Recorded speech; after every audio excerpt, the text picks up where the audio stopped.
وقتی خسرو پرویز دلشو داد به چشمای این دختر، هیچ وقت فکرشو نمی کرد که این عشق آخر به قتل خودش ختم میشه و بدتر از اون به فروپاشی شاهنشاهی ساسانی و افتادن ایران به دست عربها. سلام رفقا. وقتی از سقوط شاهنشاهی بزرگ ساسانی حرف میزنیم، خیلی ها میرن سراغ حمله عرب، جنگ قادسیه یا ضعف پادشاه‌های آخری. اما یه دلیل مهم دیگه هم هست که کمتر بهش توجه میشه. شیرویه، پسر خسرو پرویز. آره، همون پسری که بعدها پادشاه شد، ولی قبلش کاری کرد که دودش رفت تو چشم کل امپراتوری. در این ویدیو میخوایم بریم سراغ شیرویه، شاهزاده‌ای که با اقداماتش کل امپراتوری ساسانی رو برد سمت سقوط. پس تا آخر ویدیو با من بمون، چون قراره یکی از تاریک‌ترین و تراژیک‌ترین فصل‌های تاریخ ایران رو مرور کنیم. فصلی که با یه خیانت شروع شد و با یه امپراتوری از هم پاشیده تموم شد. ماجرا از اونجایی شروع میشه که خسرو پرویز، جوون بلند پرواز و خوشچهره خاندان ساسانی، به عنوان ولیعهد انتخاب میشه. پدرش شاه هرمز چهارم که خودش پسر خسرو انوشیروان معروف بود، تصمیم میگیره یه مسئولیت مهم به خسرو بده: فرمانروایی ارمنستان و آذربایجان. این فقط یه انتصاب سیاسی نبود، یه آزمون بود. آزمونی برای یه پسر جوون تو دل سرزمینی همیشه ناآروم، تا خودش رو برای تاج و تخت آماده کنه. یه روز خسرو که طبق معمول با کلی خدم و حشم رفته بود شکار، وسط راه با دختری روبرو میشه که از زیباییش نفس خسرو بند میاد. اسمش شیرین بود، دختری از یه خانواده اشرافی ارمنی. تا خسرو چشمش به شیرین افتاد، شکار یادش رفت، چون خودش شکار شده بود.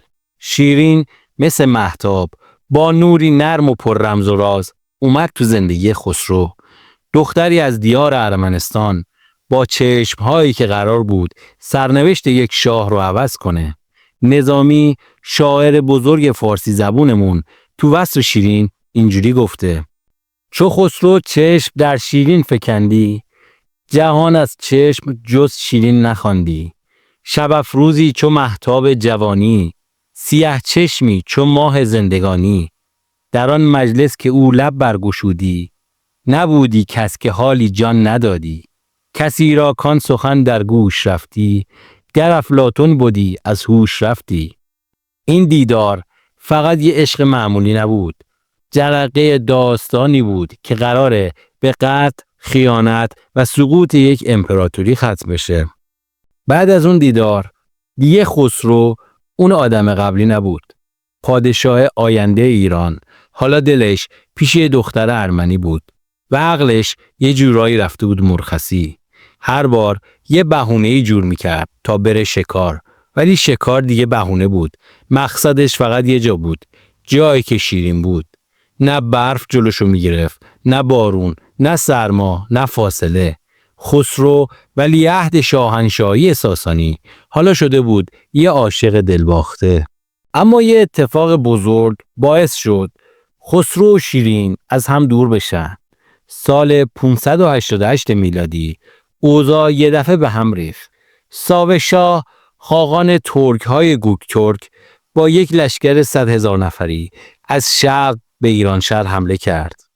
سپاه ایالت‌های شرقی شکست خورد و شهرهایی مثل هرات، بادغیس و چند جای دیگه یکی یکی افتادن دست دشمن. در دربار تیسفون، شاه هرمز چهارم بلافاصله شورای جنگ تشکیل داد. بعد از بررسی اوضاع، تنها یه نفر بود که میتونست جلوی این فاجعه رو بگیره: اسپهبد بهرام چوبین، سرداری اهل شهر ری، از خاندان اشرافی مهران، از خاندانهای پرنفوذ پارتی.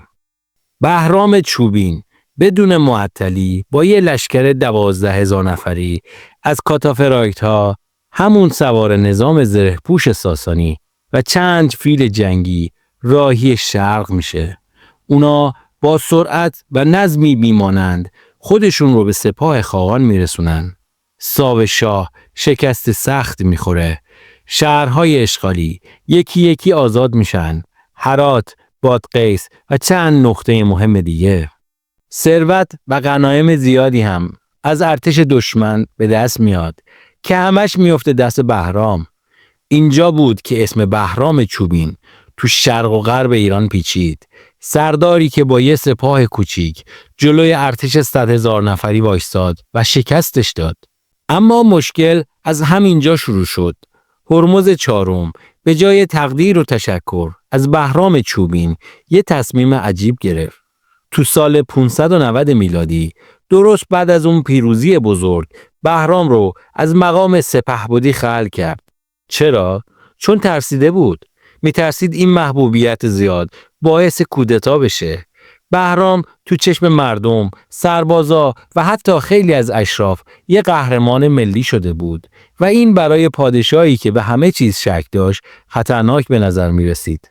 اما این تصمیم نه تنها محبوبیت بهرام رو کم نکرد، بلکه خشم خیلی‌ها رو هم شعله‌ور ساخت. چون هرمز قبلا هم دست به تصفیه زده بود، خیلی از بزرگان و فرمانده ها رو کنار زده بود و حالا هم بهرام چوبین رو. نتیجه نارضایتی توی دربار موج میزد. اعتماد به هرمز کم شده بود و همه منتظر یه جرقه بودن. از اون طرف بهرام چوبین هم بیکار نموند. تغییر شدنش توسط شاه براش سنگین بود و تصمیم گرفت انتقام بگیره. با ارتشی که هنوز بهش وفادار بودن به سمت تیسفون، پایتخت شاهنشاهی ساسانی حرکت کرد. اما هنوز به دروازه های پایتخت نرسیده بود که یه اتفاق دیگه ورق رو برگردوند. هرمز چهارم توسط 2 از نزدیکترین آدماش، ویستهم و وندویه، کشته شد. جالبه بدونی این 2 نفر نه تنها از بزرگان ایران شهر محسوب می شدن، بلکه برادرزنهای خود هرمز هم بودن. اونقدر از سیاستها و بی‌اعتمادی‌های شاه خسته شده بودن که خودشون دست به کار شدن و پرونده هرمز رو بستن. در این بین بهرام چوبین هم از فرصت استفاده کرد. دربار تیسفون آشوب شده بود. شاه کشته شده و کسی نبود که جلوش وایسه. بهرام وارد پایتخت شد و برای اولین بار در تاریخ یه سردار نظامی پارتی بدون خون شاهی روی تخت شاهنشاهی ایران نشست. اون حالا خودشو شاه میدونست. شاهی که از دل ارتش اومده بود، نه از خاندان سلطنتی. اما اونور ماجرا خسرو پرویز پسر هرمز تازه فهمید اوضاع چقدر خرابه. جونش در خطر بود و هیچ ارتشی نداشت. برای همین فرار کرد و پناه برد به دربار موریس در بیزانس، امپراتور روم شرقی. این فرار فقط یه عقب نشینی نبود، بلکه زمینه ساز یکی از مهمترین اتحادهای تاریخ شد. وقتی خسرو پرویز پا به دربار بیزانس گذاشت، تازه 20 سالش شده بود. یه شاهزاده جوان بدون ارتش و تاج با یه پدر کشته شده. موریس امپراتور روم شرقی خیلی زود این فرصت رو دید. به خسرو گفت من کمکت میکنم تا تاج و تختت رو پس بگیری، اما در عوض یه سری امتیاز باید بدی. خسرو به ناچار قبول کرد. موریس هم ارتش روم رو در اختیار خسرو گذاشت و برای اینکه این اتحاد رو محکمتر کنه، دخترش مریم رو به عقد خسرو در آورد. یه ازدواج سیاسی پر از مصلحت و حسابگری. اما این وصلت فقط یک پیمان موقت نبود. نتیجهش پسری بود به اسم شیرویه، همون کسی که سالها بعد یکی از تلخترین و تاریکترین فصلهای تاریخ ایران رو رقم زد. سال بعد خسرو پرویز با یه لشکر 60,000 نفره از ارتش روم به فرماندهی تیادوس برادر امپراتور موریس راهی ایران شد. هدفش واضح بود: برگشتن به تخت و پایین کشیدن بهرام چوبین از شاهنشاهی. اما یه چیز دیگه هم به نفع خسرو پرویز کار میکرد. بهرام چوبین با وجود همه دلاوری‌هاش از خاندان ساسانی نبود. اون از خاندان ریشه‌دار و پرنفوذ مهران در اشراف پارتی بود و همین برای خیلی از بزرگان ایران شهر قابل هضم نبود. شاهنشاه باید ساسانی می بود، نه سرداری که با زور شمشیر بالا اومده. برای همین تا خسرو با لشکر رومی ها نزدیک شد، بزرگان، فرماندهان و حتی بخشی از ارتش ایران یکی یکی دور خسرو جمع شدند. اونا معتقد بودند اگه قرار ایران دوباره نظم بگیره، باید یه شاه ساسانی روی تخت بشینه. و اینجوری شد که دو سپاه، یکی از روم و یکی با باقی مانده سربازان وفادار ایرانی، به سمت تیسفون حرکت کردند تا سرنوشت شاهنشاهی رو تعیین کنند.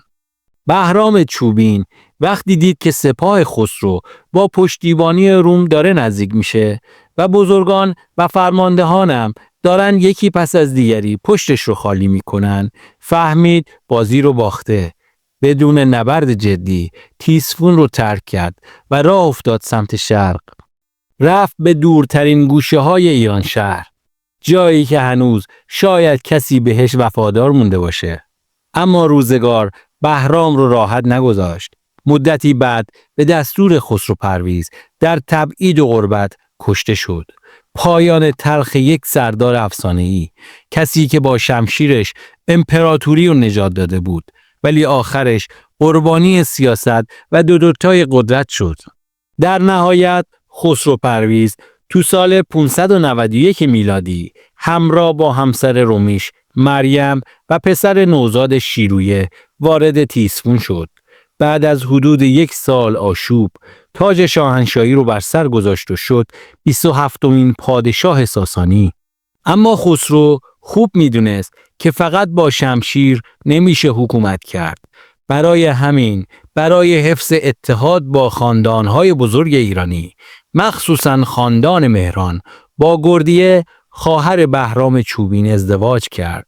یه حرکت هوشمندانه سیاسی برای خنثی کردن خشم طرفدارای بهرام و جلوگیری از شورش‌های بعدی. با وجود همه این پیروزی‌ها و ازدواج‌های سیاسی، اما دل خسرو هنوز پیش شیرین گیر کرده بود. مریم کنارش بود، دختر امپراتور روم. گردیه خواهر سردار افسانه‌ای ایران هم حالا همسر رسمی خسرو شده بود. حتی مریم باردار بود و قرار بود پوراندخت شاهزاده آینده ایران رو به دنیا بیاره. ولی هیچ کدوم از اینا باعث نشد عشق قدیمی از ذهن خسرو پاک بشه. اون هنوز شیرین رو میخواست، همون دختری که یه روز وسط شکار دیده بود و دلش رو داده بود بهش. برای همین بعد از اینکه شاهنشاهیش تثبیت شد، تصمیم گرفت بره دنبال شیرین. میخواست اونو با احترام بیاره به تیسفون تا نه فقط به عنوان معشوق، بلکه به عنوان ملکه قلبش در کنارش باشه. اما وقتی خسرو تصمیم گرفت با شیرین ازدواج کنه، بزرگان ایران شهر حسابی بهش تاختن. اونا معتقد بودن که شیرین با اینکه زیبا و باهوشه، اما از نظر جایگاه خانوادگی اصلاً در حد مریم دختر امپراتور روم یا گردیه خواهر بهرام چوبین نیست. یکی دختر سزار رومه، اون یکی از خاندان قدرتمند مهران. اما شیرین فقط یک دختر اشرافزاده از ارمنستان. درباری‌ها این ازدواج رو بی احترامی به خاندان سلطنتی می دونستن. اما خسرو برای دل خودش می جنگید، نه برای رضایت دربار. اصرار کرد، ایستاد و بالاخره به عشقش رسید. خسرو شاهنشاه ساسانی شیرین رو به تیسفون آورد و باهاش ازدواج کرد. یه عشق قدیمی بالاخره بعد از سالها به وصال رسید. اما درست تو دل توطئه‌ها، رقابت‌ها و حسادت‌هایی که تازه داشت شعله می‌کشید. از شیرین خسرو صاحب چند فرزند شد: شهریار، مردانشاه، نستور، فرود و فرخزاد خسرو. اما اصل ماجرا از همین جا شروع میشه، جایی که عشق، قدرت، حسادت و خیانت کم کم توی کاخ تیسفون با هم گره میخورن. اما قبل از این که برات بگم چه اتفاقی افتاد، لطفاً این ویدیو رو لایک کن. واقعا انرژی میگیرم وقتی میبینم کارم داره دیده میشه. بزن لایکو تا با قدرت بریم سراغ ادامه یکی از دردناکترین لحظات تاریخ ایران. اما در سال 602 میلادی یه اتفاق بزرگ هم تو سرنوشت بیزانس تأثیر گذاشت، هم تو سرنوشت ایران. موریس امپراتور روم شرقی، همون کسی که تاج و تخت رو به خسرو برگردونده بود و دخترش مریم رو هم بهش داده بود، در یک کودتا توسط یکی از ژنرال‌هاش به نام فوکاس دستگیر و اعدام شد. فوکاس قدرت رو گرفت، ولی کاری که کرد برای خسرو پرویز یک خیانت مستقیم بود. پدرزنش کشته شده و حامی اصلیش از دنیا رفته بود و خسرو حالا دنبال انتقام. همین اتفاق بهونه‌ای شد که خسرو پرویز منتظرش بود. اون شهرهایی که در زمان فرارش به بیزانس طبق توافق با موریس به روم واگذار شده بود، حالا که موریس مرده بود و فوکاس با کودتا اومده بود سر کار، دیگه اون توافق بی اعتبار محسوب میشد. خسرو با خودش گفت وقتشه که اون شهرها رو پس بگیرم، ولی حقیقت این بود اون دنبال فقط چند شهر نبود، این شروع دوباره جنگ ایران و روم بود. خسرو پرویز با تکیه بر دو اسپهبد بزرگ و بی‌نظیرش شاهین و شهروراز وارد یکی از تهاجمی ترین دوره‌های تاریخ ایران میشه.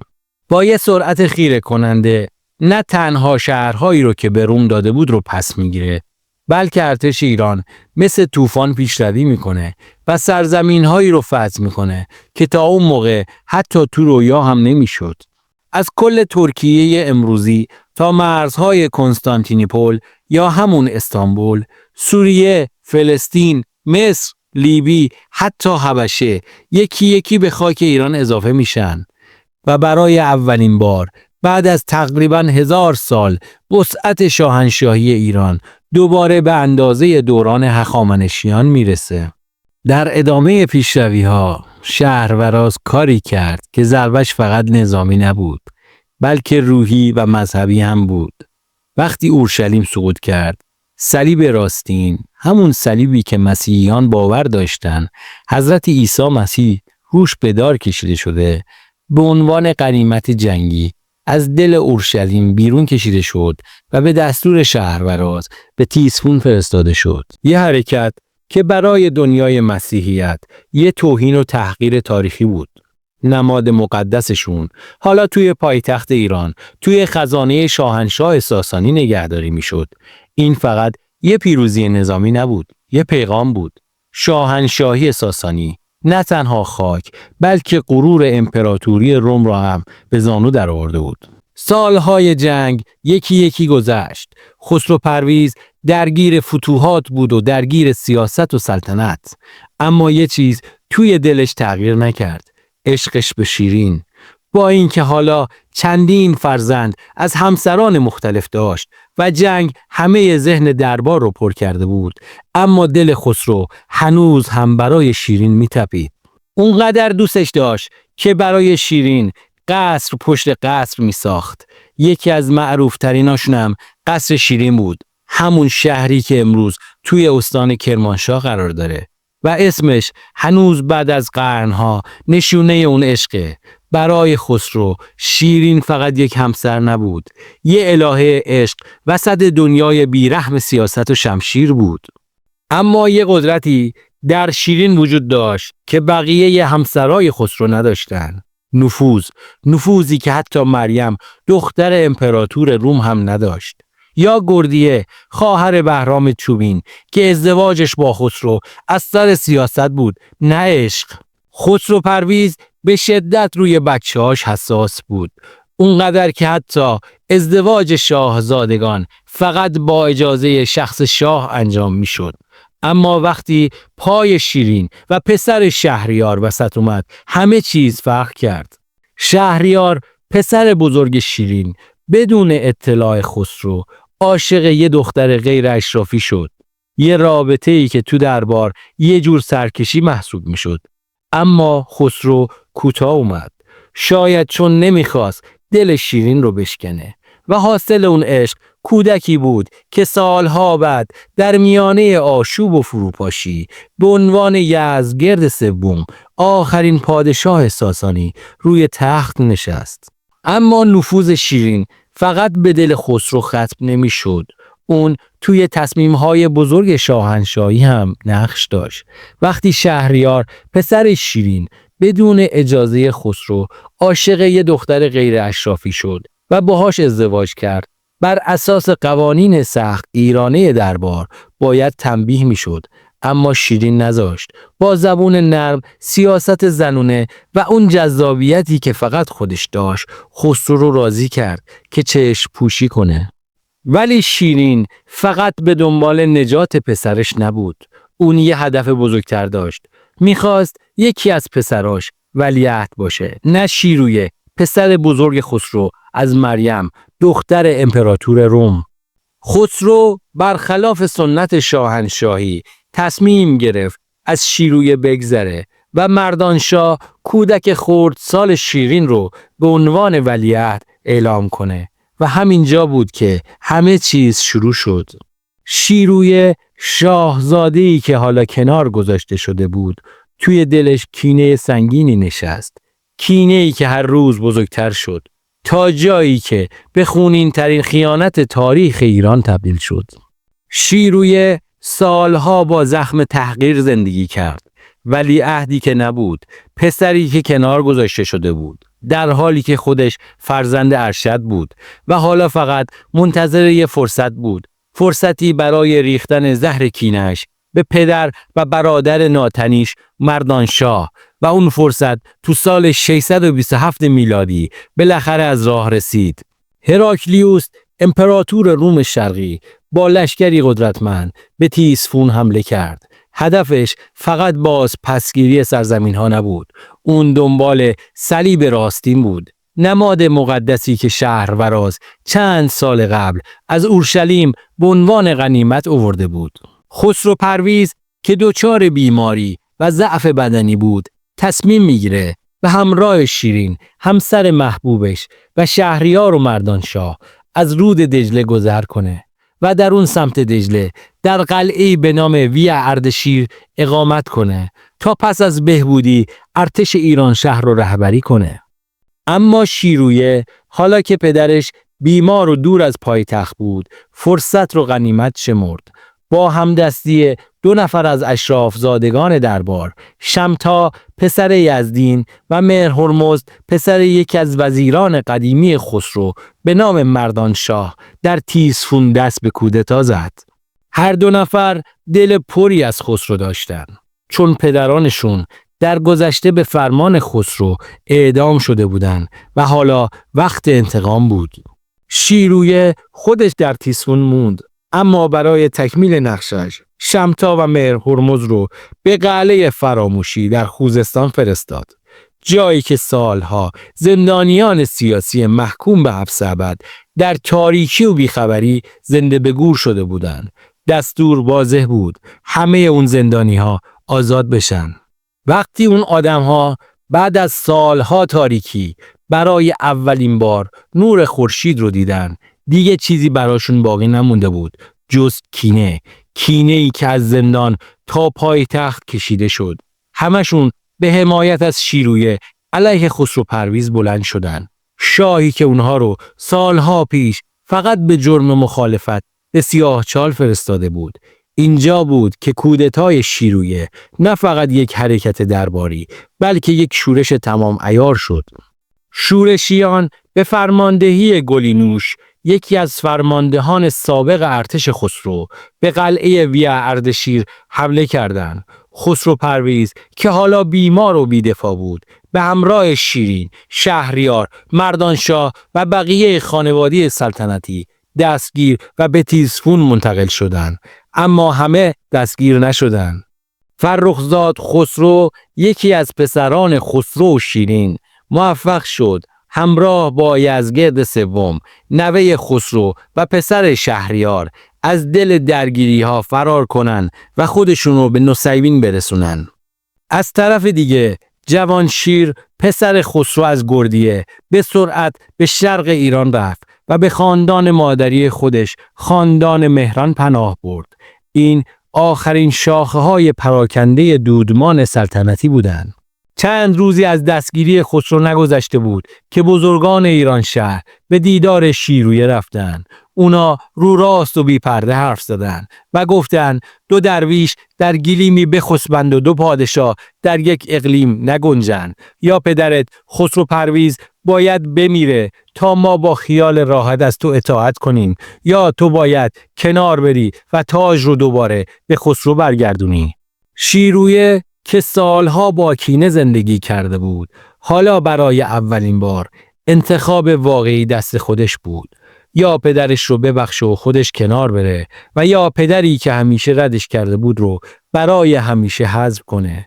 و اون تصمیمی گرفت که تاریخ ایران رو برای همیشه تغییر داد. شیرویه خوب میدونست اگه خسرو از زندان آزاد بشه همون اول کار گردنش رو میزنه. پدری که سالها تحقیرش کرده بود قطعاً بهش رحم نمی کرد. برای همین تصمیم نهایی رو گرفت. شیرویه به مهر هرمز، همون اشرافزاده‌ای که باهاش تو کودتا شریک بود، فرمان داد که به زندان بره تا کار خسرو پرویز رو یکسره کنه. در نهایت در تاریخ 24 فوریه 628 میلادی برابر با 4 اسفند سال 6 هجری شمسی، خسرو پرویز در سن 58 سالگی همراه با 4 پسر از شیرین، شهریار، مردانشاه، نستور و فرود و 14 پسر دیگش به دستور شیرویه به قتل رسیدند. چند روز بعد شیرویه با نام سلطنتی قباد دوم رسما بر تخت نشست، اما این سلطنت غصبی بهش وفا نکرد. هنوز 1 سال از پادشاهیش نگذشته بود که به طاعون مبتلا شد و مرد. اما جنایتی که شیرویه مرتکب شد، قتل پدر و برادرانش، نه فقط یک خونریزی خانوادگی بود، بلکه شکستن ستون اصلی امپراتوری ساسانی بود. با مرگ خسرو پرویز کشور دیگه نه شاه داشت نه جانشینی مقتدر تا از میراث خسرو و پدرانش پاسداری کنه. این مصیبت فقط قتل یک شاه نبود، سقوط کل ساختار سیاسی ایران بود. فاجعه‌ای به قدری عمیق که فقط در 4 سال، یعنی از سال 628 تا 632 میلادی، 12 نفر از خاندانهای مختلف ایران یکی یکی روی تخت نشستند، اما هیچ کدوم بیشتر از چند ماه دوام نیاوردند. کودتا پشت کودتا دربار رو به میدون جنگ قدرت تبدیل کرده بود. هر شاهی که می اومد یا با توطئه کشته می شد یا از قدرت کنار زده می شد. هیچ ثباتی، هیچ اقتداری، هیچ رهبری باقی نمونده بود. و سرانجام در سال 632 میلادی یزدگرد سوم، نوه خسرو پرویز و شیرین، روی تخت شاهنشاهی نشست. یه پادشاه جوان با میراثی سنگین روی شونه‌هاش، در سرزمینی که از درون متلاشی و از بیرون محاصره شده بود. اما قبل از اینکه حتی فرصت کنه آشوب‌های داخلی رو آروم کنه، فاجعه از مرزها رسید. چند ماه بعد در اوایل سال 633 میلادی سپاه مسلمانان به ایران حمله کرد. یزدگرد با همه ناتوانی‌ها و ضعف سیاسی 20 سال تمام در برابرشون ایستادگی کرد، تا اینکه در سال 652 میلادی در شهر مرو به تنهایی در یک آسیاب پنهان شد و در اوج تنهایی و غربت توسط آسیابانی که به طمع انگشترش افتاده بود در خواب کشته شد. طبق اسناد و روایت‌های متعدد، یزدگرد سوم چهره‌ای زیبا، دلنشین و شاهانه داشت. زیبایی که می‌گفتند از مادر پدرش به ارث برده بود.